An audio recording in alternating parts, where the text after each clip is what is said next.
जीवन विकास के सूत्र अध्याय 1 संस्कार में गर्भावस्था भाग 2 विषय बिंदु 11 गर्भिणी परिचर्या। गर्भिणी की दिनचर्या स्वास्थ्य और संस्कार के अनुकूल बननी चाहिए। विशेषतः सोने का और भोजन करने का समय ठीक होना चाहिए। रात्रि में शीघ्र सोना, पर्याप्त नींद लेना और ब्रह्म मुहूर्त में उठना सबके लिए सही है तो गर्भिणी के लिए तो है ही। उसी प्रकार दिन में मध्याह्न से पूर्व और सायंकाल सूर्यास्त से पूर्व भोजन करने का नियम बनाना चाहिए। पौष्टिक, सात्विक और स्वादिष्ट आहार अनिवार्य है। बाजार का नहीं खाना इष्ट है। प्रकृति के अनुकूल खाना इष्ट है। भूखा नहीं रहना इष्ट है। व्यायाम अनिवार्य है। अधिजनन शास्त्र के अनुसार चक्की पर अनाज पीसना और खड़े रहकर छाछ बिलोना गर्भिणी के लिए उत्तम व्यायाम है। इससे प्रसूति के समय कष्ट नहीं होता, डॉक्टर के पास जाना नहीं पड़ता। उचित रंग के सूती या रेशमी वस्त्र, भोजन के लिए उचित पात्र, बैठने के आसन और शैया का भी चयन उचित प्रकार से करना चाहिए।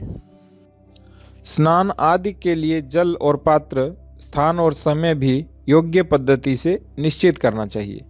गर्भिणी का आरोग्य उत्तम रखना चाहिए, परंतु उसके लिए भिन्न भिन्न प्रकार के औषधियों की योजना नहीं होनी चाहिए। आहार विहार की सम्यक योजना से ही आरोग्य रक्षा करनी चाहिए। योगाभ्यास, उत्तम संगीत का श्रवण, दैनंदिन कामकाज, घर के सभी काम सहज रूप से करने चाहिए। विशेष रूप से आराम करना, अधिक हलचल नहीं करना, अधिक मात्रा में पोषक आहार और औषध लेना आदि से बचना चाहिए। बिंदु संख्या 12 गर्भ रक्षा।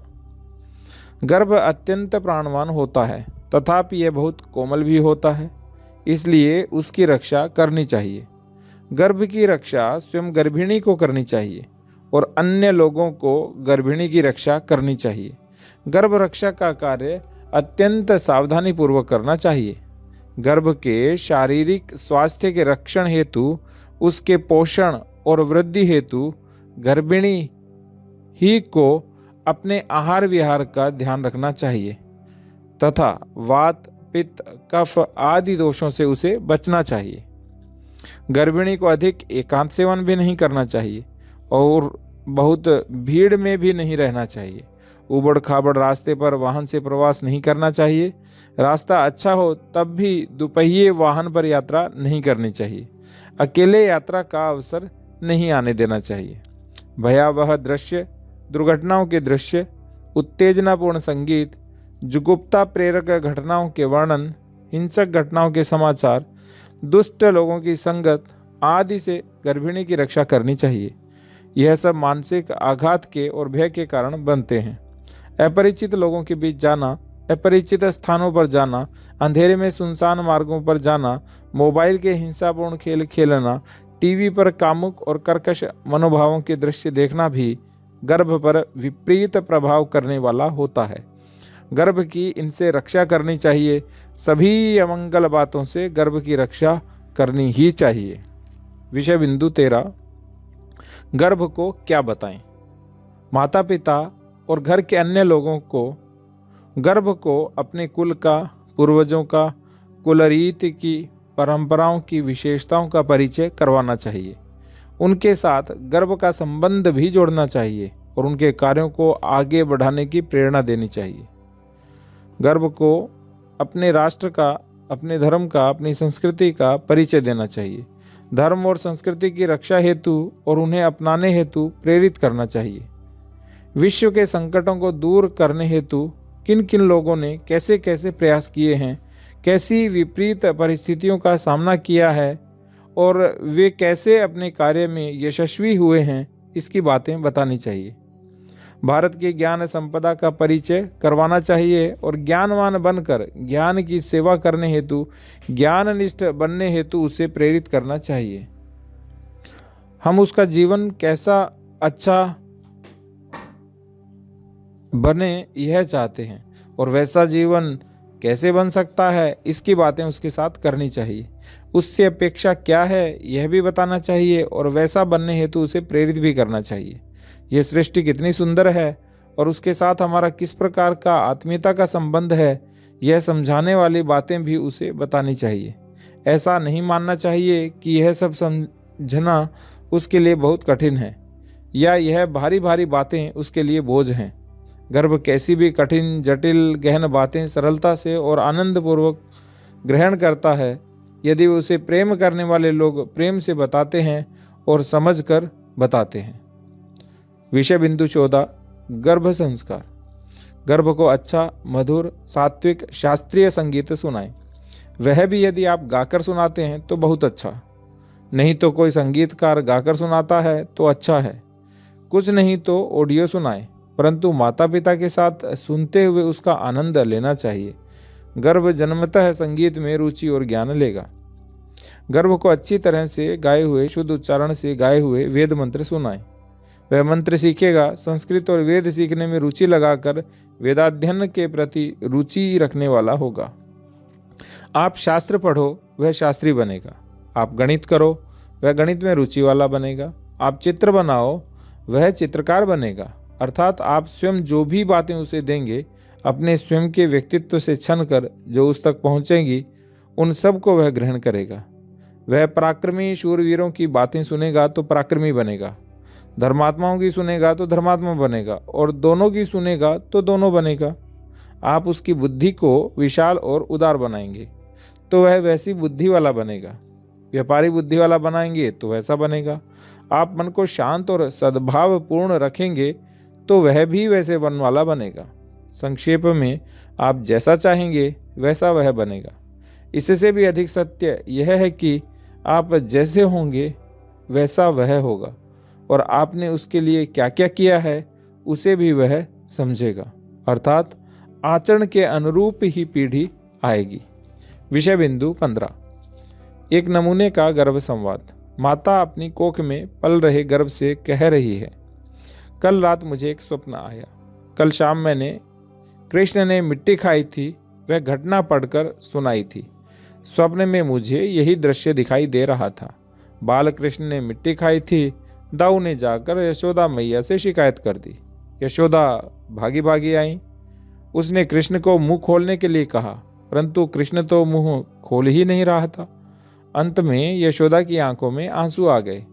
कृष्ण मानता ही नहीं था, इसका उसे बुरा लग रहा था। तब कृष्ण ने अचानक यशोदा का हाथ खींचा और मुंह खोल दिया। मुंह के अंदर की मिट्टी निकालने के लिए जैसे ही यशोदा ने हाथ बढ़ाया, उसी समय वह विस्मय और भय से मूढ़ बन गई। वहां कृष्ण के मुंह में तो सारा ब्रह्मांड था। उसे न तो कृष्ण दिखाई दे रहा था, न दाऊ, न मिट्टी दिखाई दे रही थी, न आसपास का स्थान। वह दिग्मूढ़ हो गई। उसे कुछ समझ में नहीं आ रहा था। वह भयभीत हो गई। वह नंद बाबा को बुलाने लगी, परंतु उसके मुंह से आवाज ही नहीं आ रही थी। परंतु तुम तो जानते हो उसमें आश्चर्य की बात क्या है। वहां यशोदा के स्थान पर मैं थी और कृष्ण के स्थान पे तुम ही मुझे चिढ़ा भी रहे थे और डरा भी रहे थे। मुझे भय भी लग रहा था और आनंद भी हो रहा था। तुम हंस रहे थे और मैं चिल्ला रही थी। हंस भी रही थी, मैं तुम्हारे पिताजी को बुला रही थी। ऐसे ही जब मेरे मुंह से आवाज़ निकलती रही, तब तुम्हारे पिताजी ने मुझे हिलाकर जगा दिया। मैं जाग गई और मेरे ध्यान में आया कि यह स्वप्न था। परंतु तुम तो यह सब जानते हो ना, तुम ही तो यह सब कह रहे थे। तुम ही तो कृष्ण बनकर स्वप्न में आए थे, नटखट कहीं के। विषय बिंदु 16, गर्भिणी की साधना। गर्भिणी अभी युवती है। उसका विवाह हुए अभी लंबा समय नहीं हुआ है। उसे वैवाहिक जीवन का आनंद, श्रृंगार का सुख भोगने का मन है। पति भी तो युवक ही है। मौज करने का उसे भी मन करता है, परंतु दोनों को अब अपने आप को गर्भ के अनुकूल बनाना है, गर्भ के लिए जीना है। यह जीवन को संयमित करने की साधना है। गर्भिणी को आहार विहार, यात्रा और पार्टियां, नाच गान, टीवी, मोबाइल आदि प्रलोभनों से अपने आप को दूर रखना है। गर्भ के प्रति प्रेम के कारण और कुटुंब को, समाज को, राष्ट्र को अच्छी संतति देने के संतोष के कारण गर्भिणी यह साधना कर सकती है। उसे अध्यात्म, योग, मनोविज्ञान, समाजशास्त्र आदि विषयों का अध्ययन करना चाहिए। संगीत, साहित्य, कला आदि से अभ्यस्त होना चाहिए। विश्व कल्याण का चिंतन करना चाहिए। अपने मन को द्वेष, क्रोध, लोभ आदि विकारों से मुक्त रखना चाहिए। युवती गर्भिणी को अपने आप को माता के रूप में देखना चाहिए। मातृत्व भाव धारण करना चाहिए। अपने गर्भ की माता बनने के साथ साथ उसे अन्य लोगों के प्रति भी मातृत्व भाव धारण करने का अभ्यास करना चाहिए। गर्भ के विकास के साथ साथ गर्भिणी का विकास भी होता है। यह पत्नी से माता बनने की यात्रा है। यह यात्रा साधना में है। विषय बिंदु 17 गर्भ की जन्म लेने की पूर्व तैयारी। गर्भ के शरीर का विकास हो गया है, परंतु अभी वह शारीरिक हलचल नहीं करता। वैसे वह कोख में घूमता है, कभी कभी लात भी मारता है, परंतु शिशु जिस प्रकार अपने अंगों का प्रयोग करता है वैसे गर्भ नहीं करता। वह पूर्ण रूप से माता पर ही निर्भर रहता है। उसी प्रकार उसकी वाणी, मन, बुद्धि आदि भी अभी अक्रिय ही हैं और सारे चित्त में समाहित हैं, परंतु उसने भाषा आत्मसात की है, स्वर आत्मसात किए हैं। जो भी अनुभव हुए हैं वे सारे चित्त में हैं। उसके विचार, भावनाएं, उसका विवेक आदि सब कुछ उसके चित्त में संचित है, जिसके आधार पर वह जन्म के बाद व्यवहार करने वाला है। जन्म लेकर वह क्या क्या करेगा, इसके उद्देश्य भी चित्त में गढ़े जा रहे हैं। अभी तो पूर्व जन्म उसे याद है और उसका संधान वह जन्म लेकर कैसे करेगा यह भी वह जानता है। अब उसे जन्म लेने की इच्छा हो रही है। अपने आप को वह तैयार कर रहा है, माता को भी सूचित कर रहा है, जन्म के समय की प्रतीक्षा कर रहा है। जन्म लेने का अनुभव कैसा होगा इसकी उत्सुकता उसके चित्त में है। यह उत्सुकता माता के हृदय में भी सक्रांत हो रही है। ऐसा यह गर्भावस्था का अंतिम चरण चल रहा है। गर्भ की प्रेरणा से ही माता को भय को दूर रखकर रोमांच का अनुभव करने की शक्ति मिलती है। अब कभी भी जन्म नाम की अद्भुत घटना होने वाली है। विषय बिंदु 18 एक अवरोध पर विचार। गर्भ का शिशु के रूप में जन्म होना माता और गर्भ का संयुक्त अनुभव है। अब तक दोनों एक ही रहे हैं। गर्भ माता के व्यक्तित्व का अंग बनकर रहा है। अब वह स्वतंत्र होने जा रहा है। गर्भिणी भी अब गर्भ को शिशु के रूप में देखना चाहती है। इसमें आज के समय में एक बड़ा संकट निर्माण हुआ है। यह है सिजेरियन या शल्य क्रिया से प्रसूति। वास्तव में शिशु का जन्म सुख प्रसूति, सामान्य सहज प्रसूति से होना चाहिए, परंतु अभी शल्य क्रिया का प्रचलन बढ़ रहा है। यह छोटे बड़े सभी के अज्ञान का परिणाम है। प्रसूति के समय जो कष्ट होगा उसका भय माता को लगता है। अन्य लोग भी कहते हैं कि जब सुविधा उपलब्ध है तब कष्ट क्यों झेलना। कभी सुख प्रसूति जैसी स्थिति नहीं भी रहती, परंतु इसका बहुत बड़ा भावात्मक नुकसान है। जब शल्य क्रिया होती है तब माता मूर्छित होती है और गर्भ उसके लिए नियत मार्ग से माता की कोख से बाहर नहीं आता। अतः माता को जन्म देने का और शिशु को जन्म लेने का अनुभव ही नहीं मिलता। यह अनुभव दोनों का साझा होता है, जिसके कारण से माता और शिशु का एकात्म संबंध स्थापित होता है। शल्य क्रिया से जन्म दोनों को अत्यंत मूल्यवान अनुभव से वंचित रखता है। अतः गर्भिणी ने 9 मास तक अच्छी तैयारी कर सुख प्रसूति और सहज प्रसूति के लिए अपने आप को तैयार करना चाहिए। विषय बिंदु 19 जन्म के स्थान पर सज्जता। गर्भ का जन्म लेने का समय हो गया। गर्भ को इसका पता कैसे चला? अपने चित्त में संस्कार हैं, उसी से यह प्रेरणा होती है। वह अपनी तैयारी करता है, अपनी माता को भी संकेत देता है और दोनों उस कार्य के लिए सिद्ध होते हैं।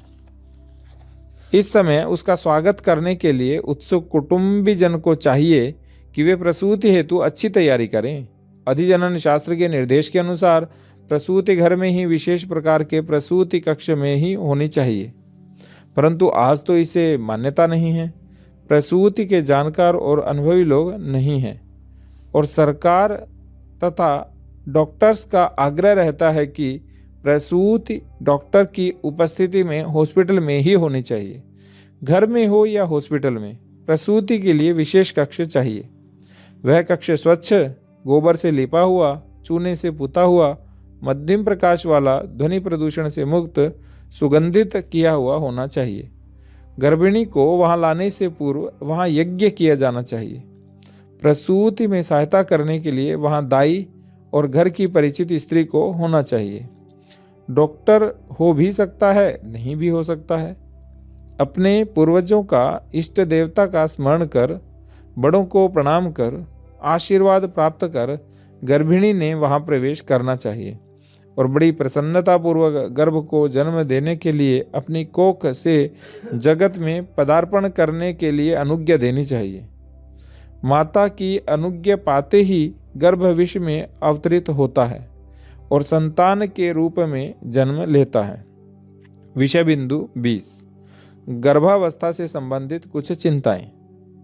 गर्भावस्था और जन्म कौटुंबिक, सामाजिक और सांस्कृतिक दृष्टि से महत्वपूर्ण घटना है। उसका विचार सांस्कृतिक दृष्टि से करना चाहिए। उसके स्थान पर आज शारीरिक घटना और वैद्यकीय दृष्टि से व्यवहार किया जाता है। यह मानकर गर्भधारणा से पूर्व ही मामला वैद्यों के अधीन हो जाता है और जन्म तक उसका नियमन वैद्य ही करते हैं। इस स्थिति में मूलगत परिवर्तन होना चाहिए। वैद्य सहायता के लिए हो सकते हैं, परंतु वैद्य की आवश्यकता ही न पड़े, इस प्रकार से नियोजन करना चाहिए। गर्भावस्था का गहरा संबंध संस्कार प्रक्रिया से है। गर्भधारणा को वंश वृक्ष की एक नई टहनी और वंश परंपरा की एक नई कड़ी के रूप में देखा जाना चाहिए। इस दृष्टि से आवश्यक बातों को महत्वपूर्ण स्थान दिया जाना चाहिए। इस प्रकार से हमारी सारी व्यवस्था में परिवर्तन होना अपेक्षित है। विवाह, विवाह योग्यता, गर्भधारणा, सगर्भावस्था, गर्भिणी परिचर्या, गर्भ संस्कार और जन्म, इन सब बातों का समावेश करने वाला अधिजनन शास्त्र आज अध्ययन और अनुसंधान का महत्वपूर्ण विषय बनना चाहिए। उसे सांस्कृतिक समाज शास्त्र का विषय बनाना चाहिए और माता पिता तथा विवाह योग्य युवक युवतियों को यह आग्रहपूर्वक सिखाया जाना चाहिए। राष्ट्र को समर्थ बनाना हो तो प्रजा समर्थ चाहिए। माता पिता को जन्म देने हेतु समर्थ बनना चाहिए। भारत में अधिजनन शास्त्र का बहुत विकास हुआ है, परंतु वह विस्मृत हो गया है। उसे पुनः अध्ययन के दायरे में लाना चाहिए। जीवन विकास के सूत्र का प्रथम अध्याय संस्कार में गर्भावस्था के 20 बिंदु पूर्ण होते हैं। राम राम, राधे राधे, हरे कृष्ण।